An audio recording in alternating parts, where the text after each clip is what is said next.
Welcome to the very first episode of She Talks, We Listen. I'm your host, Trey Five. And let me just say, this show is all about giving women the platform to speak their truths, share their experiences, and lead the conversation. And for us men, we sit back, trust me, y'all, we shut up and we gonna learn. So today, we gonna kick things off with a topic that holds all of us together. And yes, I'm talking about motherhood. We talking about the sacrifices, the love, and yes, the balancing of the acts that moms have to take to manage their everyday life.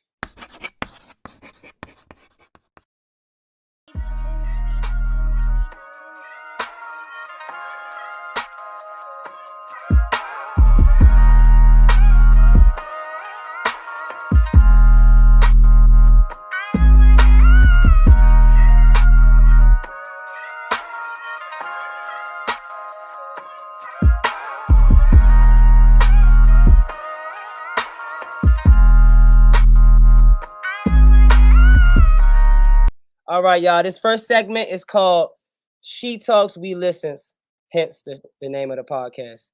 This is where the ladies share real stories about their experiences as moms. Now, let me tell y'all, being a mom isn't just a title, it's a whole job and not the kind you clock out at 5 p.m. So, ladies, let's hear it. Can y'all all share a moment in motherhood where you doubted yourself, you came out strong on the other side? Because one thing we know about moms is y'all bounce back. Fatima, we're gonna go with you first. Oh, before we go, Fatima, let all the beautiful people see all these beautiful ladies right here on stage. If y'all can see them. My chat, make sure all y'all wave in the chat. Make sure y'all say, ladies, wave to the chat. They love y'all. They all came here for y'all. So rocking out with this first topic, I want y'all all, you can take as long as you can. Just get your issue off and let us know. Fatima, we're going to let you go first. A time when you doubted yourself and you came out strong on the other side. I'm gonna say most recently, I have been doubting myself. Um, I've been a mom since I was 16. I'm 33 now. I got 3 kids. And this, I want to say most recently has been one of the hardest experiences for me. Um, my youngest son's father passed away. I don't want to cry, y'all, but my youngest son's father passed away July 19th of 2023. And I feel like I just didn't know how I was going to bounce back from that. I had to get multiple jobs, while trying to take care of my kids. And I really just doubted myself. You know what I'm saying? I didn't feel like I could do it by myself. Um, it has been a struggle, but I made through it. I'm working through it. It's a work in progress. Hello, everybody. I Hey. feel like I'm on the spotlight. How y'all doing? All right. So it was a time in my life. I was a mom at 19 too. I got 3 kids.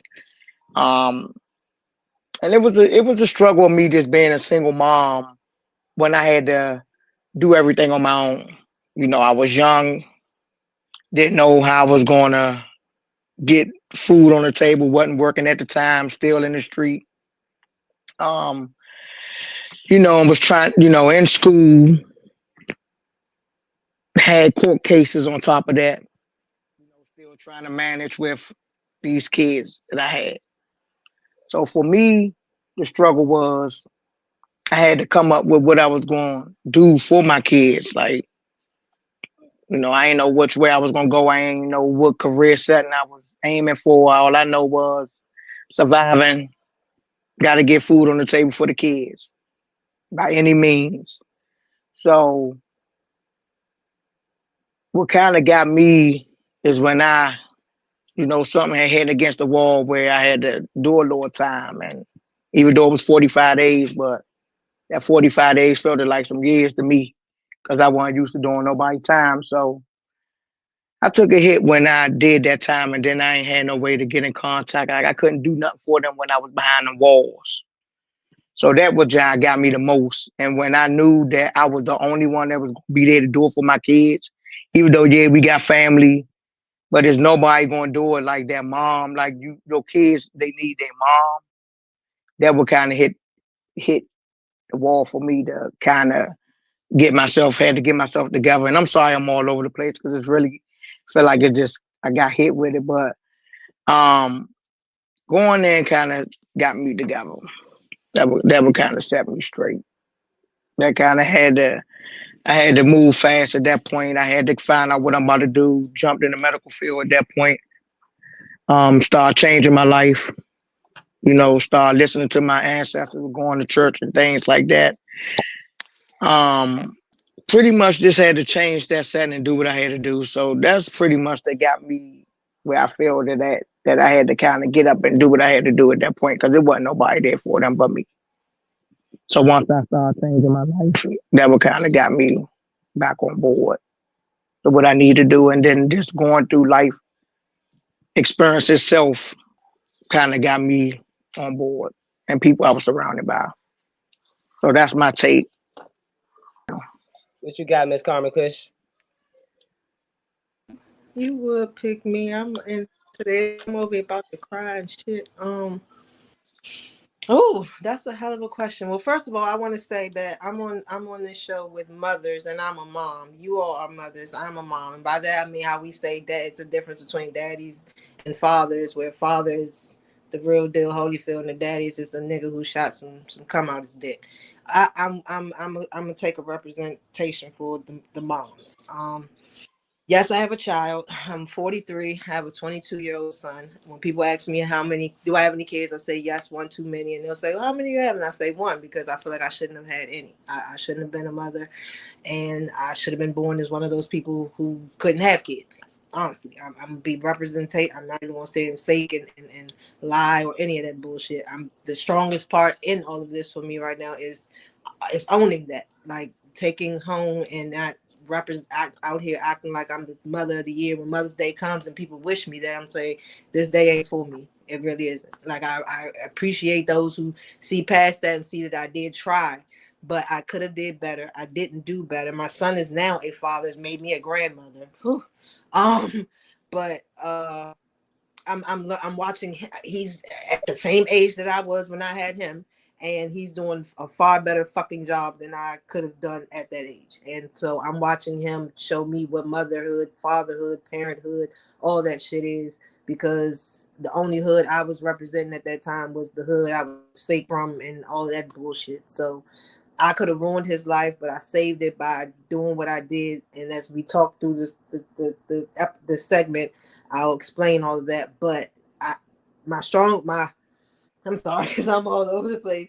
My the moment that I'm sorry, so where I doubted myself was when I realized I was about to be a parent, and but I came out stronger is when I realized how bad of a parent I was, confronted that, and now am dealing with it. And my son is here with me, so I'm not saying nothing, and he can come and speak on his behalf about it and things like that. But just wanted to say that.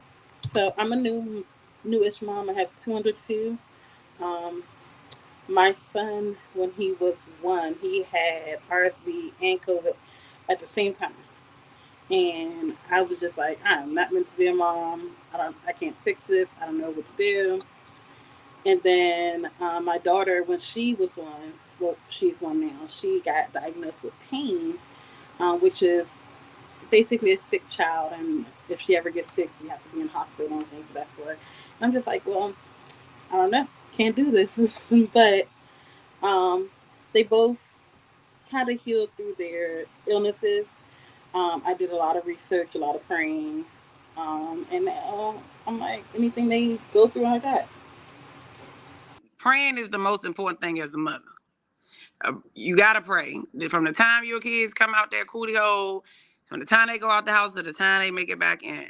I feel for me, the hardest part of motherhood is raising two boys. I have three children altogether, two boys and a girl.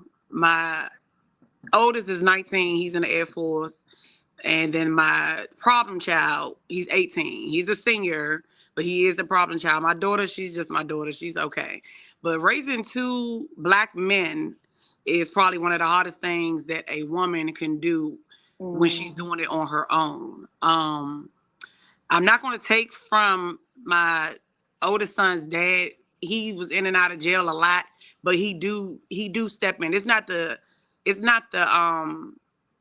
feasible part for me. It's the QT. I don't need the money. It was the QT, and he did put that in when he got a chance. But for me, the hardest part is raising two men. They was outside a lot doing things that I didn't want them to do. But at the end, my 19-year-old made the conscious decision to go to Air Force, which was one of the happiest things he could have did for me. And it's good for him too, but for me, because I know exactly where he at. Yeah, he's in the Air Force, and a lot of people got a lot of negative things to say about it, but he's not outside. I know where he is at. You know what I'm saying? My other son, I made the decision to send him to Coward County with my mother because he was getting in trouble around here in Glenard. And two boys that he was hanging with, they died together. And those were his friends. So I know if he was still here, I'd been burying my son because he would have been with them the night that they died. You know what I'm saying? So that was one of the hardest decisions, sending my son away from home. He do come up here on the weekends, but not being able to see him out of the 18 years of seeing him every day is a hard thing. And like I said, my daughter's just my daughter. She's in the polishing her nails right now. But raising two men, boys to be men, not real niggas, because I'm not raising real niggas in my house. I'm raising men. You know what I'm saying? So raising two black men in this world, because they already got a target on their back when they come out our ass. So raising them to do the right productive thing and not be out in the streets, that's the hardest thing. And it's still going to be the hardest thing, even when they get grown, and have kids of their own. I'm still going to have my foot on their neck 24/7. So for me, the hardest thing is raising two black men. I guess to kind of piggyback, because I think for me, I have one son, only kid, and so it is a struggle. Not to take from his dad, because his dad is present. They have a great emotional bond, but for me, it's the time and the money, because kids are expensive. So I think for me, it was transitioning from a family structure to now like a single mom, or like, I guess, situation, having to make all the primary decisions, do everything, to make sure. And he's 6, so I feel like it's more because we're harder on ourselves at this young age, because it's like you just want to make sure you're doing everything right. So I think for me, it was definitely transitioning from the family structure to just me, and having to balance what's more important as far as time, finances, the structure, and then the healing. Like you when you start as one and you're now divided, it's a lot of resentment that comes from that, a lot of emotions. So just the healing process, trying to heal while you're going through, and still having to be a mom to where the kids aren't affected, and you put that face on. I think that was the hardest. And I think my journey through therapy has helped with making it easier. It's still hard, but it helps. So I would say healing through all of that was the toughest. I can't say I commend all the mothers, right? Because I'm one too, right? So I can tell you my story real quick or whatever. Because I'm at work, but I still got time for y'all. So I'm CC. Hey, how y'all doing? So far as me being a mom, and like what like challenges and stuff I have or had or whatever that I overcome, I'll say that I had 2 kids. I have 3, but my first 2 children, back to back, and their dad was pretty abusive, right? So I had to think fast. So I'm being abused, right? I got these kids. What am I gonna do? I feel like I'm pretty stuck. But then again, I pray and pray and pray, and I'm like, no, I ain't stuck. So he got prayed away. He's still living, but he's no longer like we're not in a relationship. And my hard thing that I had to overcome was being a single mom. Even though he was there, he still was doing whatever he was doing. But raising my son and letting him know that he is somebody and he's loved and he's cared for, and your dad's not around, but I am. So with that being said, like the motivation that my son gives me now makes me understand and lets me know that I did a good job to pray that dad away.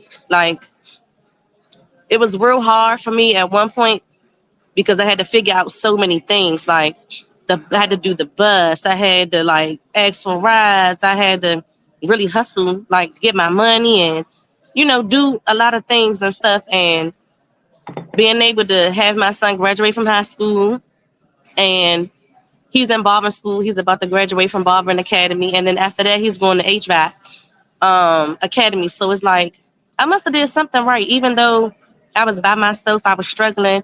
I had a couple, friends that was there to support me. Treese is one, and just motivate me and let me know that like I'm somebody and I can do it. Like I don't technically need a man to help me raise my kids because I'm their mom and I can do it. Like, the motivation that my son gives me now is a big deal because he's in school, he's loving what he's doing, and he let me know that I'm doing a good job being a mom. So the struggle was basically leaving their dad to really understand my worth and what I was able to do and able to accomplish. So that's pretty much it. And I have my own bar, so it's like I definitely commend all the mothers that been through different things and trials and tribulations and were able to like succeed past what they even thought they could do. So that's it. Thank y'all. That's what makes moms legendary. Y'all don't just manage challenges, y'all conquer. So just to do a lighter moment, what is the proudest moment of y'all being a mom so far? Charlie Cheese, and we're gonna let you go first, Charlie. Only because it just like happened. I was like, uh, so I'm a first time mom, right? My son isn't talking. He's maybe like 18 months at the time. No, he's like 8 months. Okay, forgive me because I thought they were supposed to talk early. Um, he did not, but he was walking and everything. So I took him to like speech therapy and uh, head first and early education and all this stuff. And they're like, everything is fine with your son. He's, building blocks and doing all of this and matching things. And then right before his first birthday, he started talking. And when I mean talking, I mean talking. Flashcards, Mickey Mouse, all of it. And I was just like, I wish this too much. But I was really proud. 1 year old talking very well, so I was happy. Watching my son has one of my proudest moments is seeing my son succeed how he did without me. Like, I know it sounds crazy, it may sound weird, it may sound crazy, but to know that I didn't fuck his life up and he doesn't hate me despite me not being in his life. Like, now we've grown a lot with a lot of the conversations that we've had and things like that, just to see how amazing he's an amazing young man, especially for his generation and how they're out here wilding a little bit. He's never been in prison. He's had his own place way before I had my own. Like he's really doing amazing things. So to know that something like that came out of me and I didn't ruin his life, and to some extent he feels like I feel I bettered his life by not keeping him in mind. Like, I feel like I would have ruined it had I kept him and really tried to play the mom or the mother role. I wasn't mentally, I was all over the place. I really was. And if I would have been trying to want to be one of those moms that was still going and all of that and still trying to be a mom, and I think I would have ruined him. And I think the steps that I took in bettering his life and sending him out to Charles County and getting him with a family, he had a mother and a father in the house, he had a really nice upbringing, I wouldn't have given him that. So that's mine. I'm gonna say when my daughter turned 17, and it's because I feel like she didn't follow in my footsteps. She's 17. She an honor roll student. She don't have no kids. When I was her age, I had her. So that's definitely been a proud moment for me. Okay. Honestly, it's so many. It's so many. because I feel like the last 3 years has just been a struggle. But I will say, putting him in private school and watching him academically like flourish, I will say he's testing like in the 92 percentile for reading in the nation. So definitely his brain is like, for a 6-year-old, I just think he's well past his years. But I will say with that, I call him my old man. He loves bowling. So he's seeing him flourish in his bowling league and seeing him be so passionate about it has like, it's just, it's amazing. Just seeing the growth. So I would say sports, seeing him flourish academically and in sports. Yes. My There you go. proudest moment as a mom when I seen my son graduated from high school. He walked down that aisle and got his high school diploma. That's my first son I had. He 26 now. But that was one of my proudest moments just to see him get through school. Because it was a rough time, but he made it through. So that was one of my proudest moments. That's all I have for right now. When my son walked across that stage, baby, he walked across that stage. I said, "Oh my goodness, I did something right." Like, it made me feel good though. Even though, I mean, he's he's a teenager. You know, all we were kids at one point. Of course, they're going to give you some type of like irritation or whatever, right? But at the end of the day, my son, like, he graduated from high school. Their dad, didn't graduate from high school. He didn't even make it past the ninth grade. So that meant something to me because, and my son knows that. So it's not like it was a secret. And he was proud himself. So, I mean, that's one of the proudest moments that I had. No, like Cece and Tish said, definitely my son walking across that stage.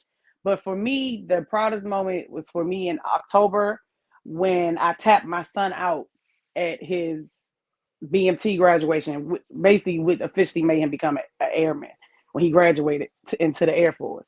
So tapping my son out after not seeing him for 7.5 weeks, only out of 7.5 weeks, I only talked to him maybe about 4 times. So tapping him out and seeing him for that first time and see the structure that he gained and they installed in him, like, he's a man. He left me a boy, but he's definitely a man. Like, the way he moved, the way he talked, the way he everything about my son is a grown ass man at this point. So tapping my son out is like I tapped him out into manhood. And that was one of my greatest moments. I still be crying when I be looking at the pictures in the video. So yes, tapping my son out was one of my greatest moments this year in general. All right. I seen them videos. They can't even move until you touch them, right? Yeah, they can't move until I tap him out. So he stood there in that sun. I had to find him out of 700 other airmen. I mean, seven was it 700? Yeah, 700 airmen. I had to go through that crowd. I couldn't bump no other person. And when I found him, I tapped him out. And yeah. That's all right. I think I can speak for everybody and say all y'all mothers, y'all inspire everybody to do better by showing up. Y'all really setting the bar high. To the next segment. So now it's time for pink flags. This is the part that's a little bit more uplifting, where we throw some motherhood scenarios out there that's related to you ladies or other ladies that's out here. And y'all gonna pick between pink flag, whether it's acceptable, or red flag, whether it's not acceptable. Since you got your degree and you know every fucking thing. All right, scenario one. Your in-laws criticize your parenting style and try to convince you to raise your kids their way. I want to know, is that a red flag? Is that a pink flag? We'll start with Jazz. It's a fuck you. It's a red flag. Hell no. Trees? It's a no for me. First, I don't have no in-laws, so because I'm a single woman, I'm not married. So my son's his dad's side of the family, no, they need to talk to his dad and keep that shit over there. Can nobody? My own side of the family can't even tell me how to raise my kids. So it's a strong nay for me. Okay, so I'm pink on this one. I take advice when the advice is something that could help our family. But if you just telling me like give them sugar or something, no. But if the advice helps my family, then yes, I'm all for it.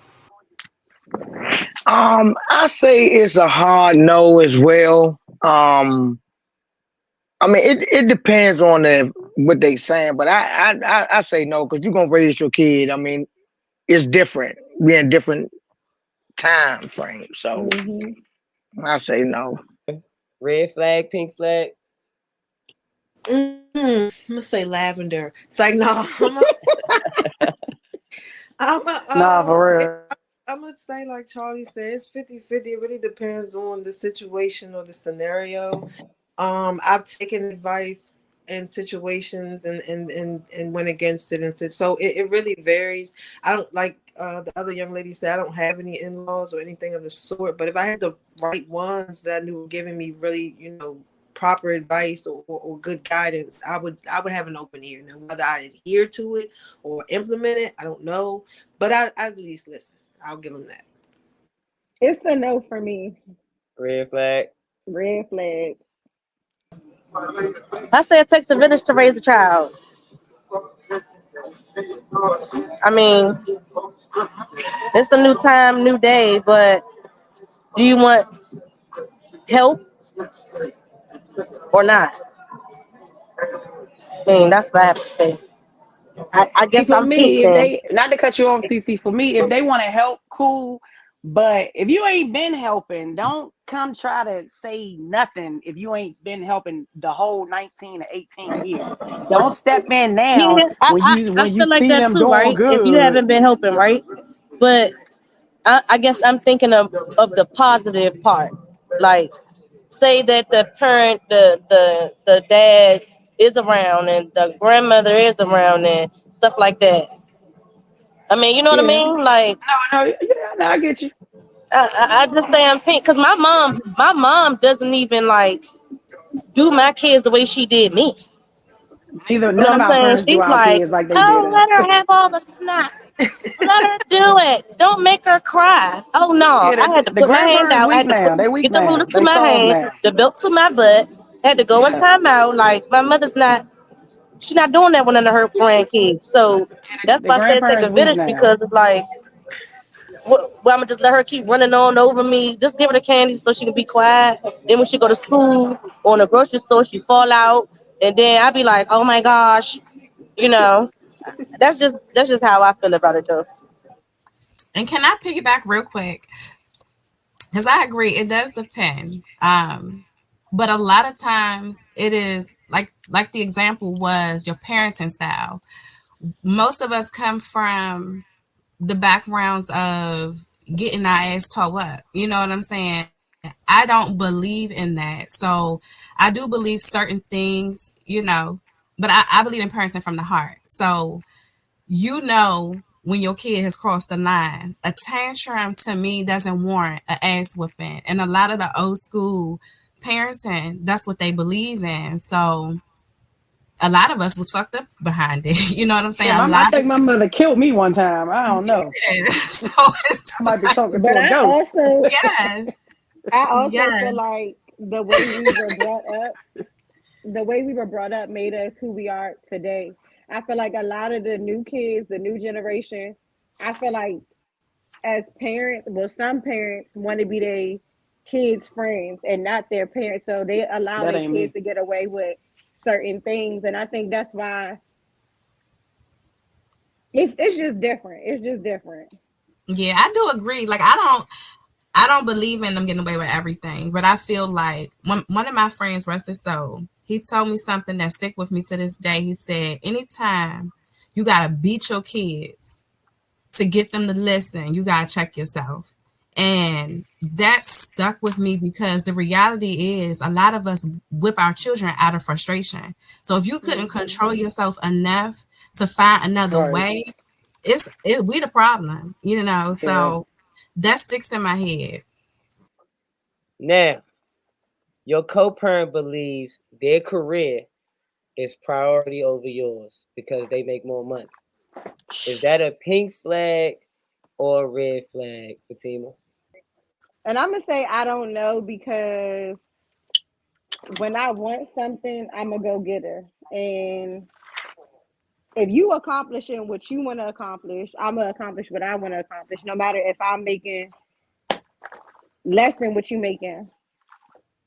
You're not gonna tell me that your career is more important than mine. You're not gonna tell me that. Mm-mm. No. Red flag. Cause just like Fatima said, I'm gonna go get what I'm gonna get regardless, and it don't matter how much you make or not, because I'm still gonna do what I need to do to get what I need to get at. So that's a red flag for me. Okay, so sorry. It's a pink flag for me.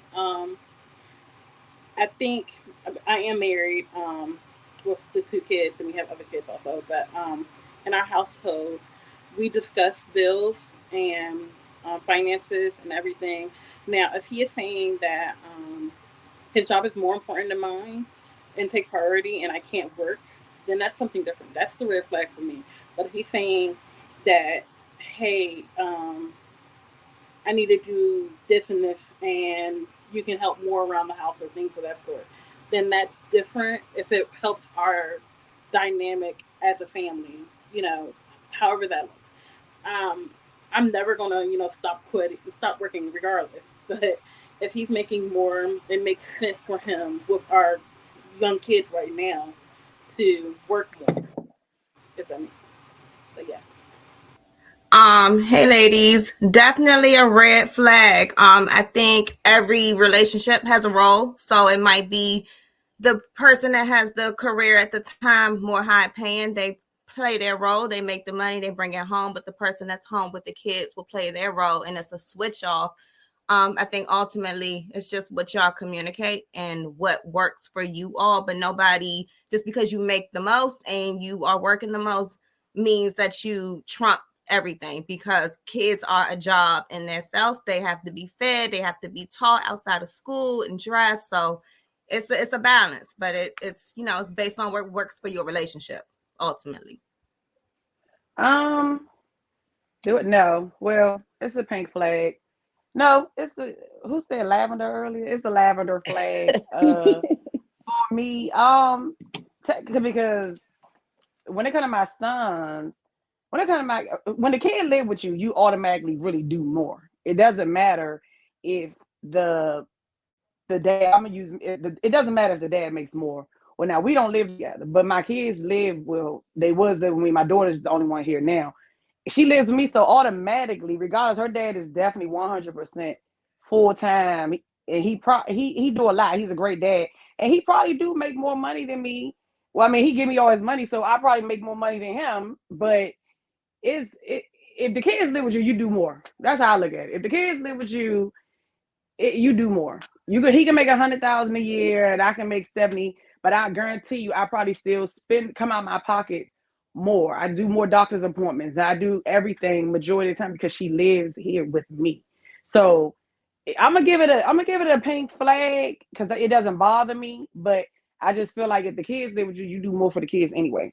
I'm a piggyback off the young lady and say my flag is pink or lavender because it really, I mean, it varies. You can have a really good job that pays a lot of money but don't do shit. I.e., me. I have a really nice job. I have a job in IT, and I don't do much but crack these fingers. And the individual that I'm currently dating, if that would be my child's father, then I would make more money than him. But I don't. I feel like he does more than I do in his position. So his job right now is harder or better or whatever than me because like I don't do a goddamn thing but click my fingers on keypad all day. If nothing breaks, then I don't have to do a goddamn thing, and I make a nice sum of money for that. So it varies. It really does. Because some people do have really difficult or strenuous or hard or strong jobs or however they want to categorize it. But if you don't do anything and you just make a lot of money, That doesn't really do anything. The other young lady spoke on the actual parent being the parent. That is the real job. And that doesn't cost any money. That's free 99. That's something you do all day, every day, 24/7. You don't get no holidays. You don't get no vacations. So that is the real hard worker out of all of this. Fuck the money. I'm gonna go hot pink here because it was the word more important. Um, I guess it would just depend on what that falls under. Some people believe that because they work hard, they don't have to do anything else. So I guess for me, it would just depends on what that entails. Um, I do believe both careers are important, but the one that has the ability to lead the family into a better position, I think would probably trump in the moment.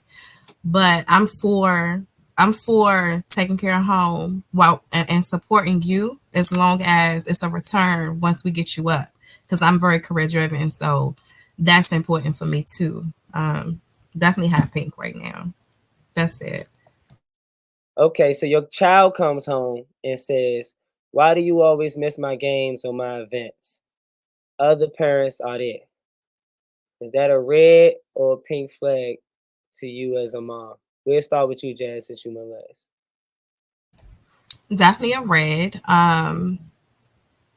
Well, I guess it's red for me, meaning like it's unacceptable as a parent. I am a mom that unfortunately I do a lot of the finances, the financial stability. So I have usually since my son been born, I work multiple jobs. There was a time where one of my jobs were me being on site, and I did miss a lot of time when he was younger. But I knew then the minute he started noticing that I was going to stop that particular job. So I did. I do think once a kid starts noticing your absence, that's the problem. Um, for me, definitely a red flag. Just my industry of work, it has completely taken me away from my kids. I think when that happens, you have to like really set back and acknowledge it and then make a stride. I will say, just being a mom and being in that situation, I have recently made a career change to where it allows me to be more active because we got to do what we got to do as moms and, make an income. But you also feel that emptiness when you are missing all that stuff and you hear your child saying, oh, you got to work tonight or you're working this weekend and y'all don't have those, that time for each other. So definitely a red flag, but I just think you got to do what you got to do. And, at the end of the day, you're going to bring it home regardless. So just know what you're missing with your kids and then just make a stride for the better.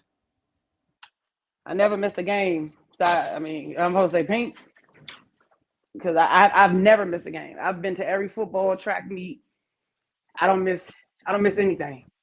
I just because their dads aren't there, so I gotta be there. Their dads wasn't there, so a parent gotta be there. So I've never missed a game ever in the 19 years that I've been a parent. I've never missed a football game, basketball game, track meet, lacrosse. My oldest son was playing lacrosse. I was definitely not missing that because I was just didn't even know black people played that. So I've never missed a game. So I'm good on that one. It is maybe a hot pink because I think. Oh, and I also worked in the mental health field with young kids who express these things to me about their parents and things of that sort. So I think teaching them that you have responsibilities and sometimes you can't make these things is okay. It's all about the discussion of it. I know I'm never going to miss anything. Just that's not me. I'm never going to miss a thing. But yeah, sometimes you just have to let them know, especially if you're a single mom or just a busy mom trying to give them the best life possible. Yeah, it's definitely a red flag. If I wasn't there for my child at the games, just like I heard some of the ladies were saying, due to the work, but just like you said, you only get the moments with your child, so just stripping my schedule to be there. But it will be a red flag to hear my child say, seeing that happening, and I'm not there, saying I'm first there.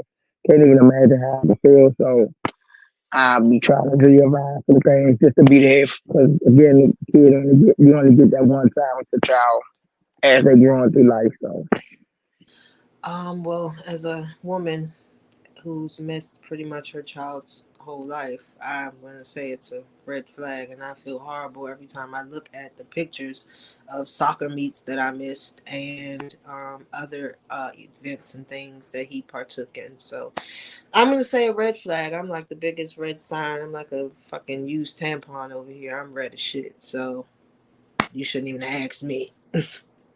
It's a red flag for me.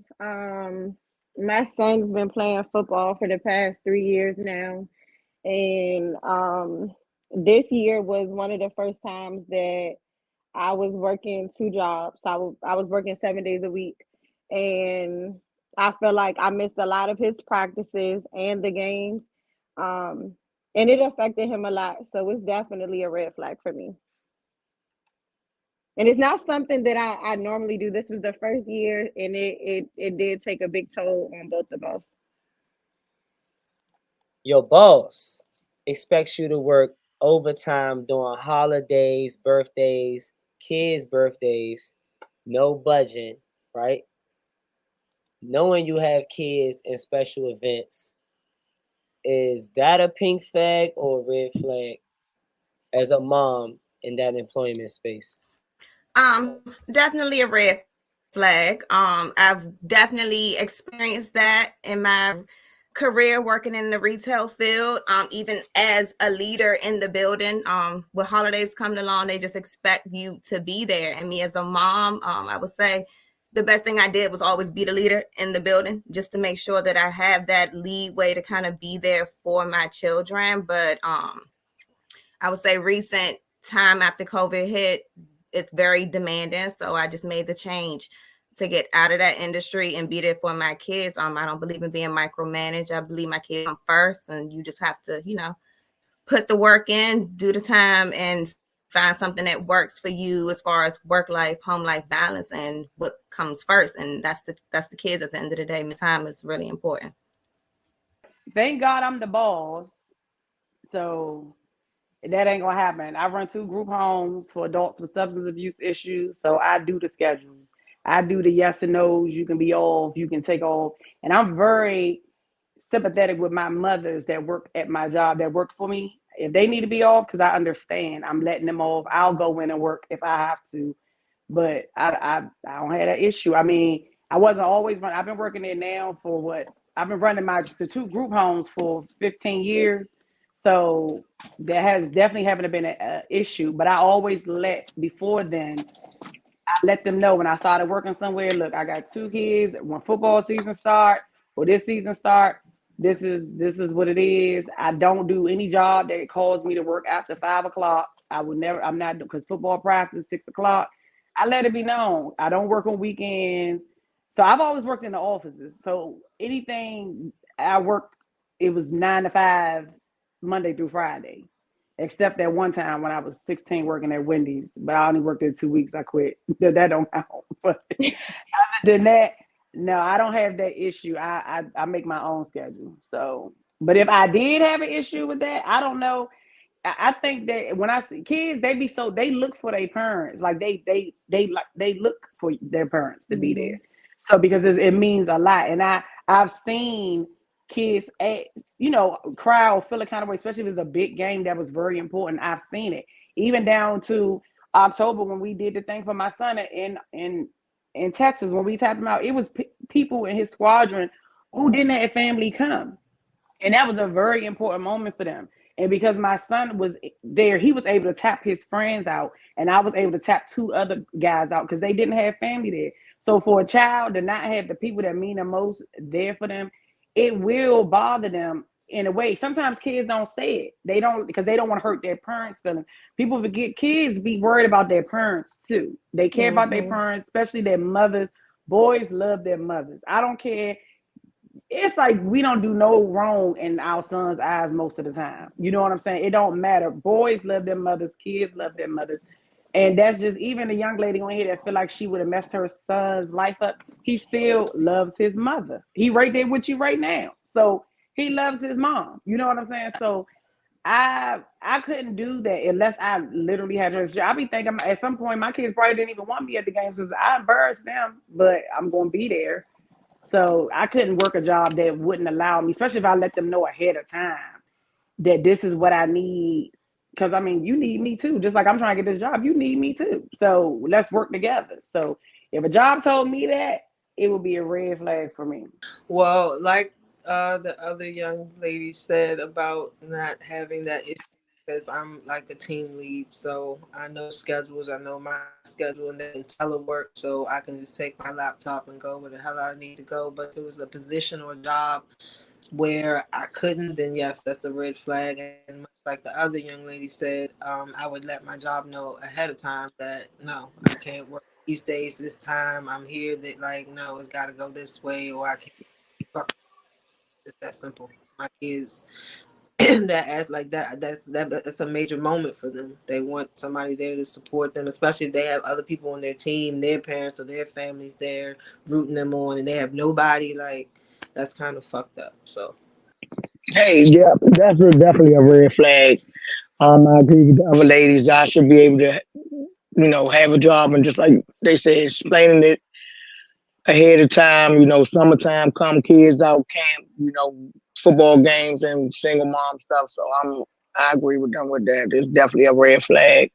Um, from a job not being able to grant that as a parent.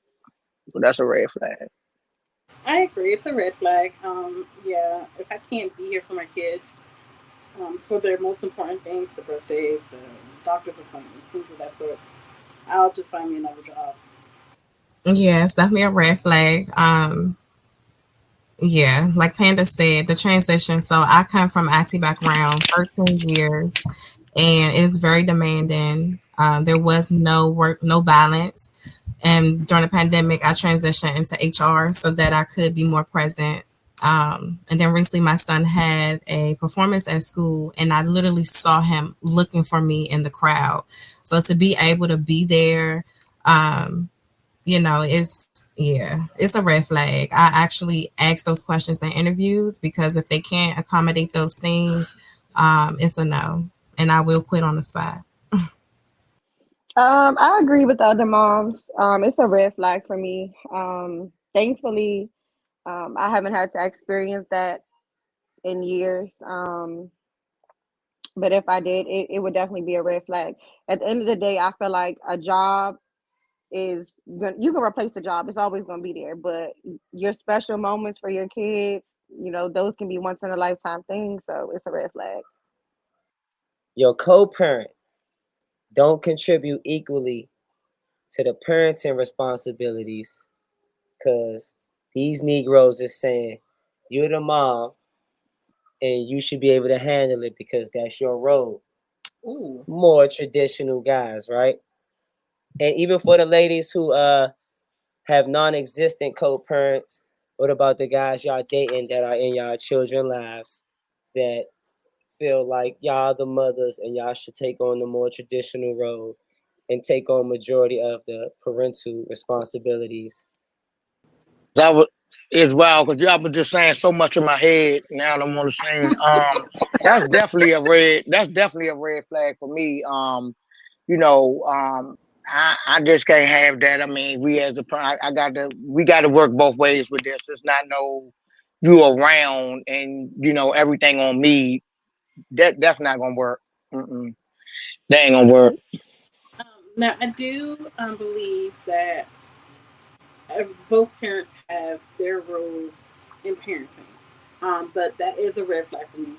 Um, you're not just about to be sitting around here and expect me to do the cooking, cleaning, the doctor's appointments, everything, the baths, the bedtime. No, absolutely not. Now, when they were younger, yeah, I had more because they're babies. I have to do the breastfeeding.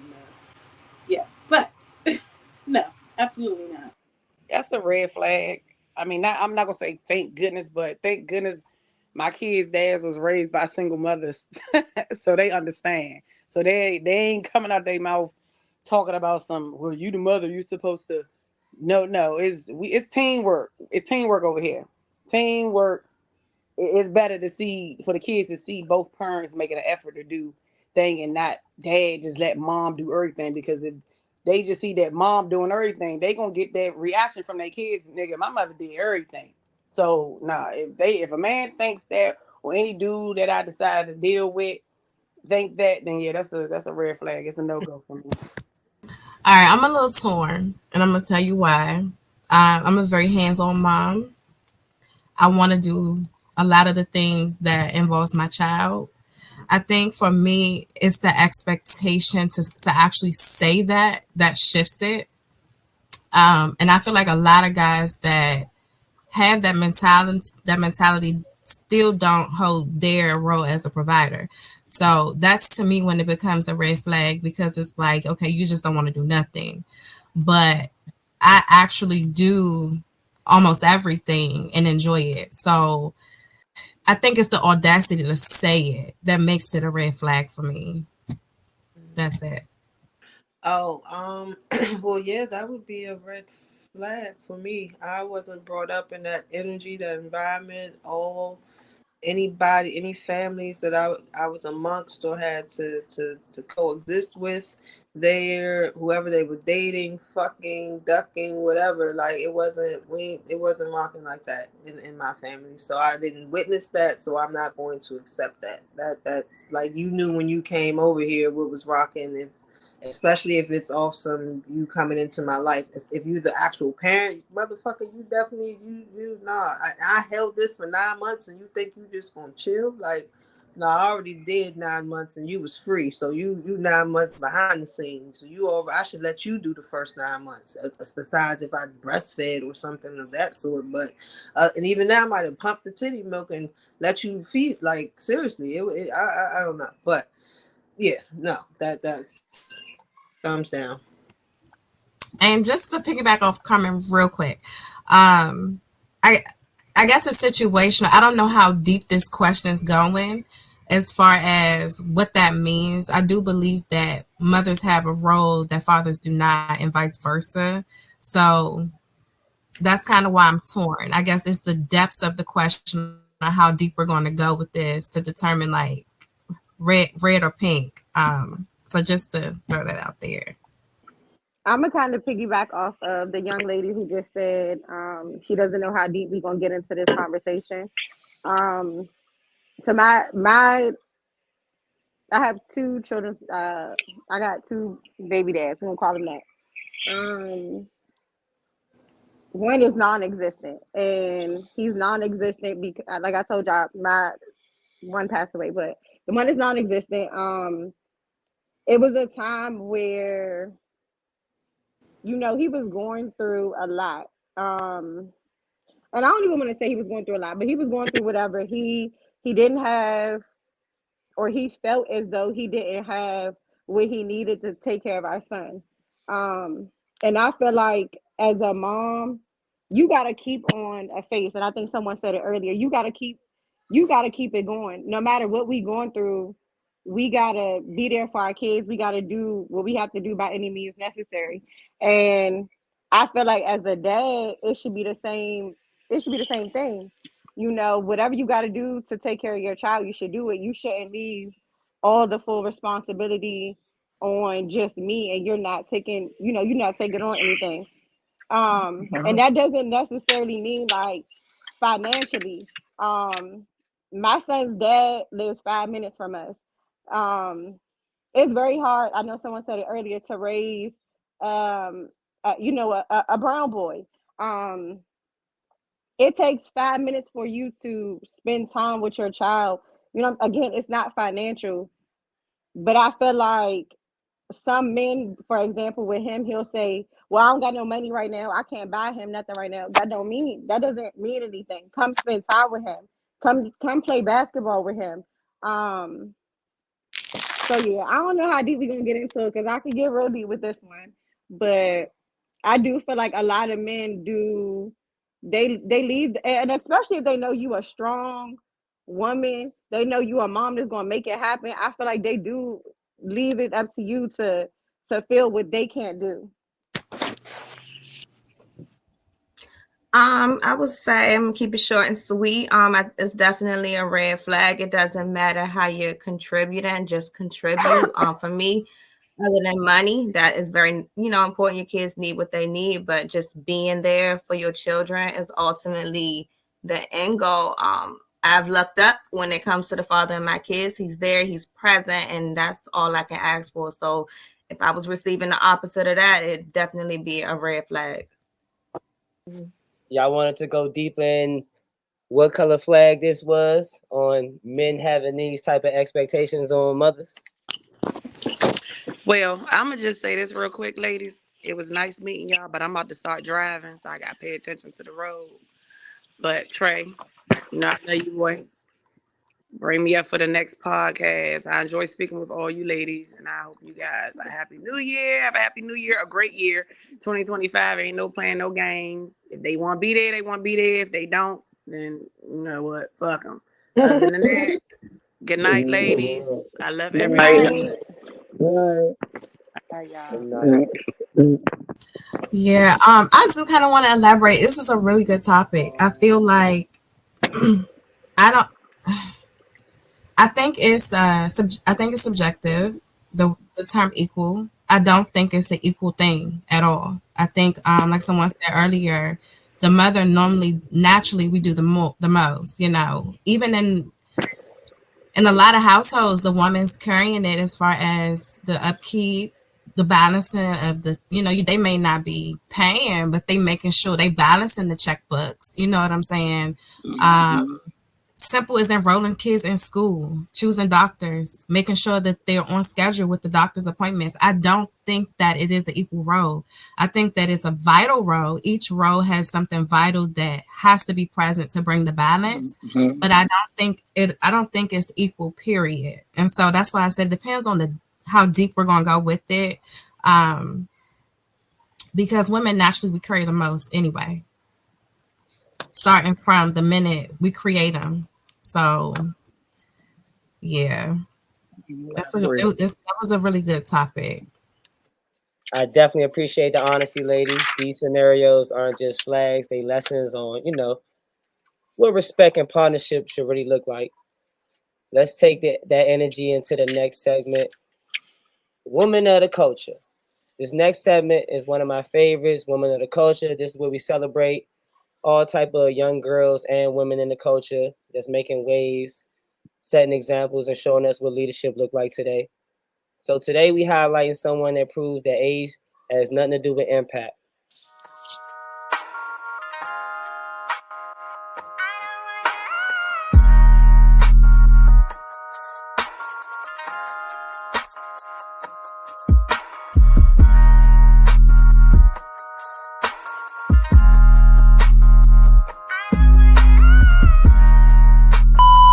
All right, at just 11 years old, Marley Dias saw a problem and decided to fix it. She noticed that the books that she was reading lacked characters who looked like her. She created a 1,000 Black Girl Books campaign. Molly collected over 13,000 books that's featuring or leading Black girls as the character. Not only that, she's also an author herself, and she gets it done. Called Molly Gets It Done. Marley Dias Gets It Done, my bad, is the name of the book. So, how y'all feel about Marley Dias, if y'all know about her or not, an 11-year-old girl starting campaigns like that? And about different women in the culture that is leading by example, and some of y'all favorite women in the culture from the past to now that's young that y'all can predict in the future. That's some of the greatest women in the culture that y'all would want to shine light on. I mean, I love that movie. I am all for empowerment. The fact that she's 11 years old and thought I need a representation of me in these books that we don't see is amazing. So I think as a mom of both a Black boy and a Black girl, I mean the world is scary as hell. I mean I cry every day looking at some of these things, but I think the representation that we need in our world for our boys and girls, she did for them. Her book is amazing. If anybody read it, it's really great. So I think that's really great. Yeah. I would agree. It's definitely a very powerful movement. Especially now, like I feel like since her moment that has turned into moments. I love now that when I go in like Target, it's so many brown boy, brown girl books, so many empowerment from even just the hair, just my hair type of books. Just to shine light on the uniqueness in our brown skin and our brown characteristics. Um, I know when we were reviewing the topics, you mentioned like how do we ensure that the Black girls feel seen and I think you said empowered. And this story alone is powerful because it not only shows her, but it also shows the importance of a village. Like I believe that it starts with us, and you can tell that she comes from a very great background to even pay attention to that. And I think that it starts with us. These cycles can be broken and a lot can be pushed with the youth as long as we're aware and we're focused to push these things to even bring to their attention. It's a lot I can say on this, but yeah, very powerful. So I ain't watched the movie of what y'all speaking on, but I did read a little bit up on her, and I did like the fact that um she did started something and had a lot of her kind on board, and she was able to put something together for our color to be able to see our own brand. So that was a good thing. I do like the fact of what she did, the platform she opened up to draw more people in. Um, so I did like the fact of that. But I am going to check out this movie now that I've been exposed to see this. So I want to know more about her. I did looked up a little bit prior to me about to get on this podcast. But just looking at what I did read so far, it was definitely powerful what she did, and I like the fact of it. But I am gonna check that movie out that y'all are speaking on. Molly is proof that leadership isn't about age. It's about vision. She can do it all at 11. So, what's stopping the rest of us? Big respect to her and her family and her mom, and definitely for raising her with that type of drive and that type of purpose. Now, segment 4 is the final segment. Is called We Talk Back. Call me when you get home. Okay. But for this segment, we're going to dive into a hot topic that's real, a little spicy. But is it a problem raising children in a fatherless household? Can moms truly do it alone? And let's take it further. Does the rise of independent single mothers reflect a rise in masculinity amongst women? And have moms or women in general lost their femininity in the process of becoming independent entrepreneurs, the feminist movement, and this liberation of women? Have they lost femininity? And is it possible for a woman to properly raise children or a young boy without a father present? I probably Um, want to go first. Oh, somebody got it because I was gonna go first, but you got it fresh right out, Go so ahead, I can go Tish. and get it out the way if y'all don't mind. Okay, Go so I want to, but Tracy said like just like you said, it is true. It is kind of hard to raise the boys in the household, but a single mom can do it. Again, it comes from the village where you got the cousins, the uncles. Hey, look, talk to your nephew. Try to get them into play. But it is kind of hard, like she was saying, to raise that because they need that man figure at some point. Um, the moms, we gonna be there and do all we can, but at the same time, they still need that dad. And as far as that, what know what you're saying. As far as our feminism, which you were just saying, excuse me on that piece. But I don't think we lose it. But when we got so much what we gotta do, when we gotta like do things for our kids, you know, it's going to be on the back burner at some point because we got so much we doing when you running businesses, you got kids, you doing this, you doing that. So yes, that's going to come out, but I don't think for me, I don't think it's gone. It is gonna go anywhere. It's just that man ain't show up yet for it to come back out. But for the time being, when you're a single mom, you doing all this and you got all this stuff going on, yeah, it's a possibility that they're gonna be there. So that's all I have to share right now. If y'all caught on to what I said, because it's getting late for me, y'all. I'm sorry. I don't think it's a problem. Like we've seen the stories of boys raised by just their mom and are doing amazing. But I do feel like it shifts, it creates more struggles, but not just a fatherless household, a healthy father. I think we downplay the importance of that. A lot of people are destroyed and they had their father in their home, but he was toxic, he was abusive, he was violent. So I think a healthy father is important because he's the leader, you know, he's the one that leads the family. So if he messed up, everything else crumbles from under him. But I do believe that, like I said, I'm a firm believer in the roles. So I think that the two does bring balance, but moms can do it alone in the sense of no father, because like me, I have 4 brothers and my father, parents still together. So my son, you know, whatever his dad doesn't, he does still have those male figures to kind of bring the balance of the role of a man. But the independence of the moms, I don't think that it aligns with masculinity. I think it just aligns with independence. And an important part that we miss as women who unfortunately have to be in survival mode all the time is that we don't also speak on the femininity. And I think if we encourage the femininity as much as we encourage the independence, it'll balance to where, you know, the next generation will know how to turn it off and know when to allow someone else to come in so that they can be in their soft space. So I think the two go hand in hand. So I 100% agree with Jazz. Single moms can definitely do it, but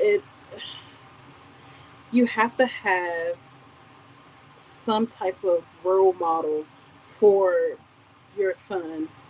If the father's not present, if the father's a horrible, not horrible person, but if not a great dad, you know, if it be the pastor, your brother, your grandfather, I think that plays a bigger role in it than anything. But they do need to see both sides to this coin, mom and dad, or a female and a male, because that's a different topic. But you know, I think femininity is not the correct word for it. Not nor is masculinity. None of that. Those are like these white things that we put in our head, and we're like, oh, well, you're too male or you're too female. Like, no. If I need to be strong in one point in my life, it does not make me more masculine. It just means I need to be strong in this moment, and that's that. It's simple. That's it. So I agree 100% with Jazz said and what Charlie said as well. Um, I definitely feel like a healthy father is very important. I feel like a lot of guys now, men, I feel like some men want to teach their sons how to be real niggas versus young men, or to grow into a man. And so I think a healthy father, um, you definitely need a healthy father. I feel like with myself, I feel like I haven't been in my soft girl era in years. I feel like I'm always in survival mode.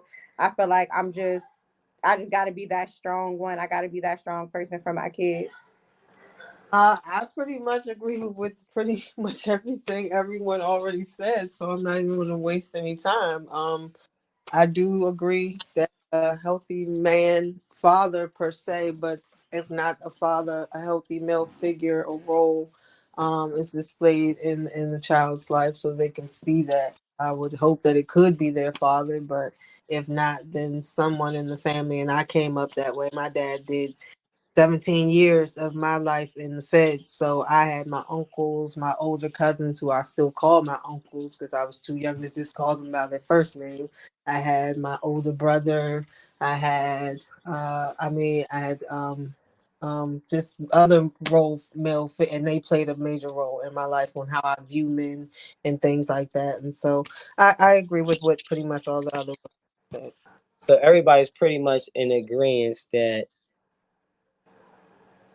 single mothers can, or single parents per se, but we talking about mothers today, can raise children alone. But are y'all seeming like y'all kind of in agreement?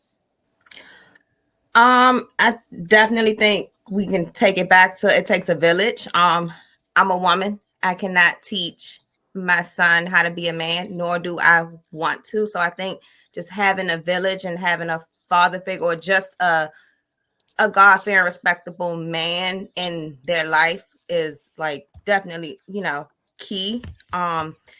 I don't think it takes away from the woman's femininity as long as she is pouring into that and like using the resources, if she has them, for her sons and not, trying to be a man in that state. So I would definitely say I would say no. Just me being a mom, I let their father do their thing with them. I am mom. I don't do too much girl stuff with them. I want them to be strong little men, and I thank God I'm not in that position where I have to, pour outside of my home for a father figure for my children. They have that, but I just think in the past, I think women have done that and it kind of took away from our femininity. But I think we've seen enough from our moms or just women in our family that we kind of learned that we can't do it all.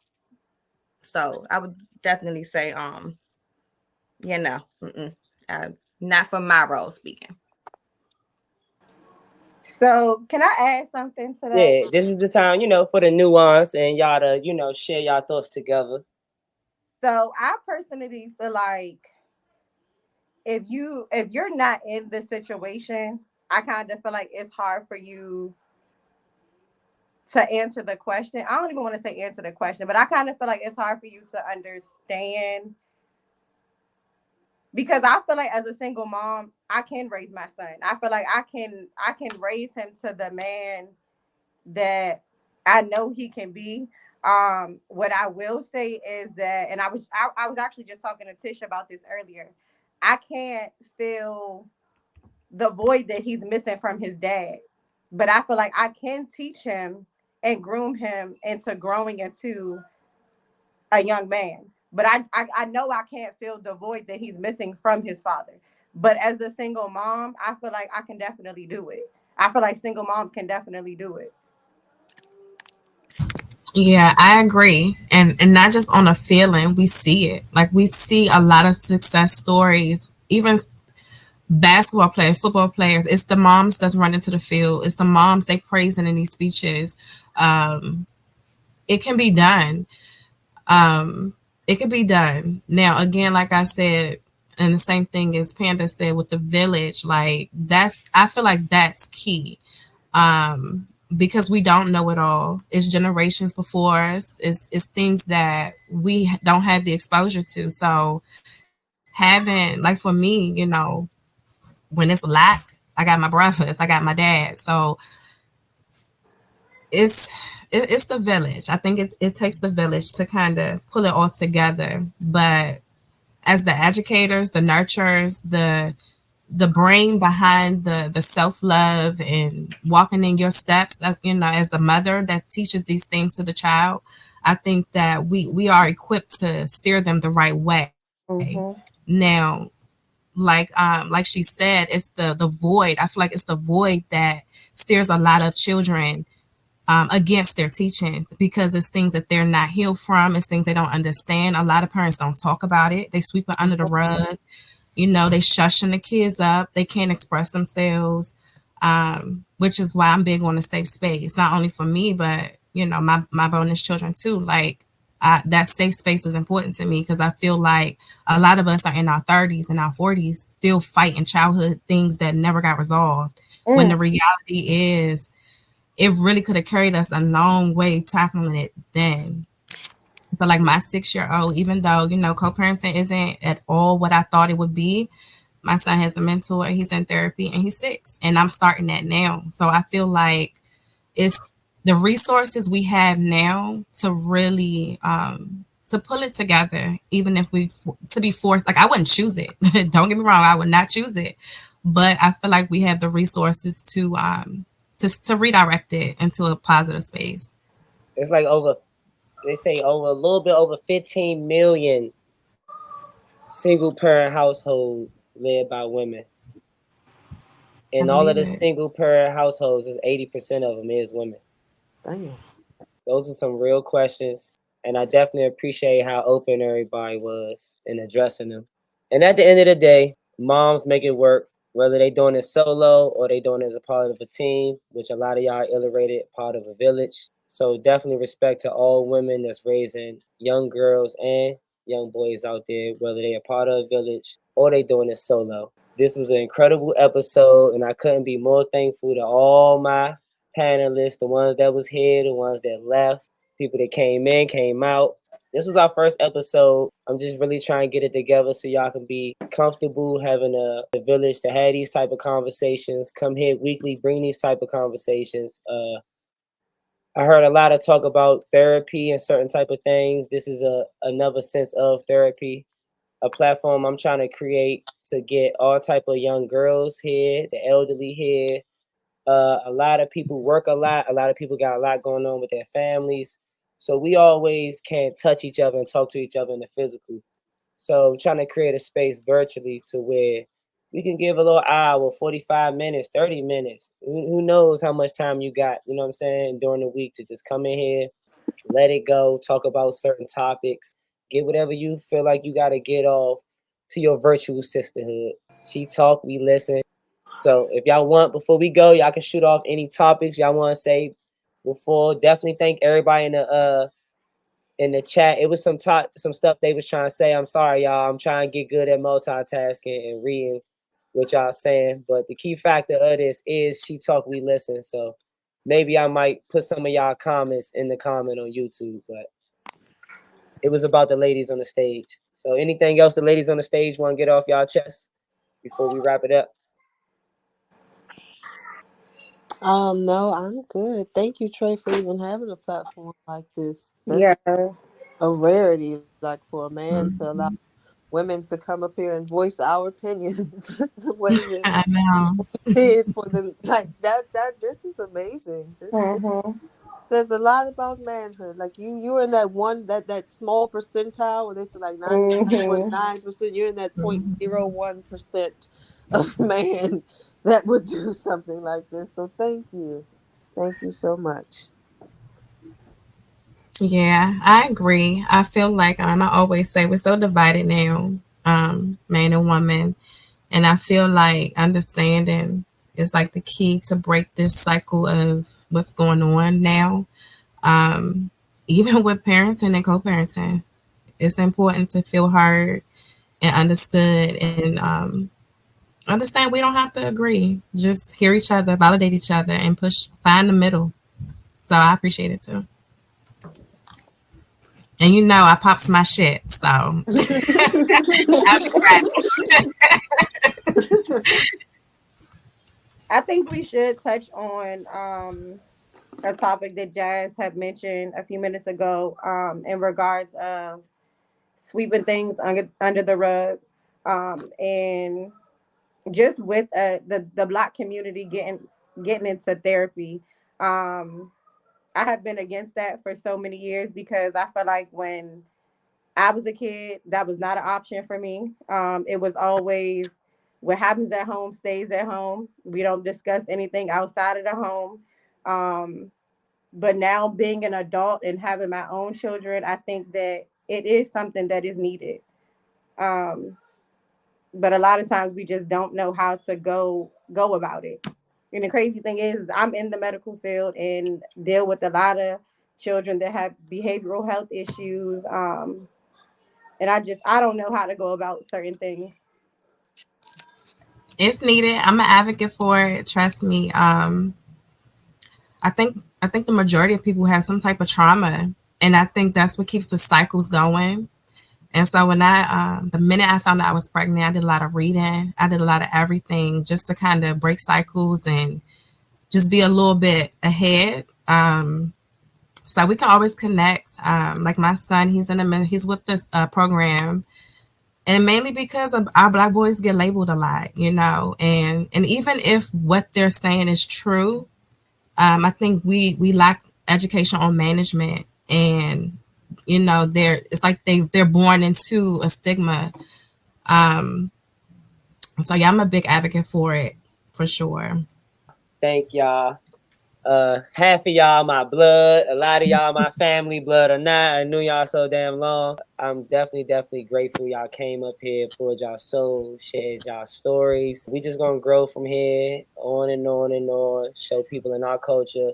Y'all gonna show other women, because y'all already led by example, and y'all gonna continue to lead by example. So I'm definitely proud of a lot of y'all, and I'm definitely forever grateful. But next week, we diving into relationships. So those pink flags and those red flags y'all had, y'all definitely gonna need them next week, because it's definitely gonna get real. I'm your host, Trey 5. This is She Talks, We Listens. Definitely thank everybody that came up here. Thank everybody in the chat. Thankful for everybody that's going to tune in. We greatly appreciate y'all.